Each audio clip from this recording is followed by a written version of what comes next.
کوئی قادر ذات نہیں ہے، اس کے اوپر قدرت رکھنے والی ذات کوئی نہیں ہے۔ یقول اہلکت مالا لبدا، بڑے فخر کے ساتھ کہتا ہے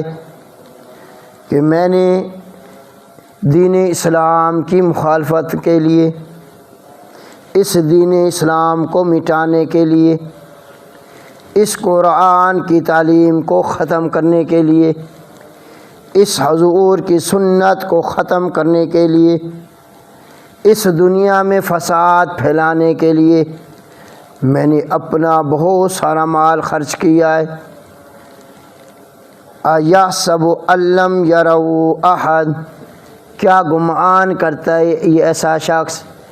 کہ اس کو کوئی دیکھنے والا موجود نہیں ہے،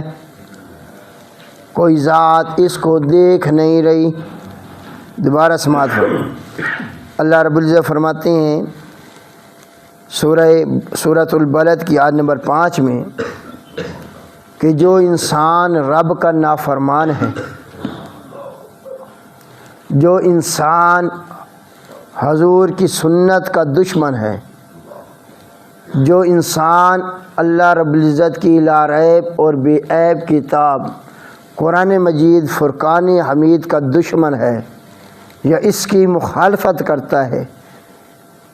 تو وہ انسان کیا گمان کرتا ہے کہ اس انسان کے اوپر کوئی قادر ذات کوئی نہیں، کوئی طاقت والی ذات کوئی نہیں، تمام اختیارات رکھنے والی ذات اس کے اوپر کوئی نہیں ہے، اور دین کو مٹانے میں، دین میں بے حیائی پھیلانے میں، فحاشی اور عانی کو عروج دینے میں، جب یہ بڑا پیسہ خرچ کر کے کہتا ہے میں نے تو بڑا پیسہ لگا دیا بھی، فخر کرتا ہے، اور کیا گمان یہ انسان کرتا ہے کہ اس کو کوئی دیکھنے والا بھی کوئی نہیں، تو اس کے الٹ کہہ دیں کہ اس کے اوپر اس کو دیکھنے والی ذات بھی موجود ہے، اس کے اوپر قادر ذات بھی موجود ہے۔ سبحان ربک رب العزت عما یصفون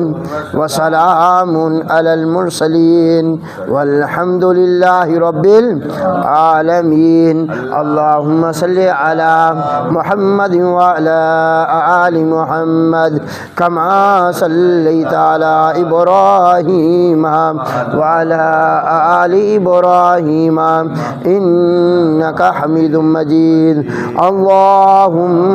بارک علی